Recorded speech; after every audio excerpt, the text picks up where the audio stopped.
Hello, જય માતાજી મિત્રો. અમારી એસબી વ્લોગ વિડીયોની અંદર આપનું હાર્દિક સ્વાગત છે. આ હિંચકો ખાઈ રહ્યો છું. આ છે તપોવન, તીર્થકર વન તપોવન. આ બંને જોડે જોડે આવેલું છે.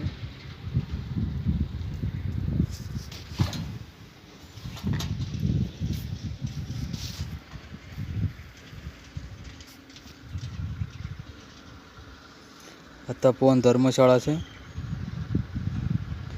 આ સામે પહાડ છે.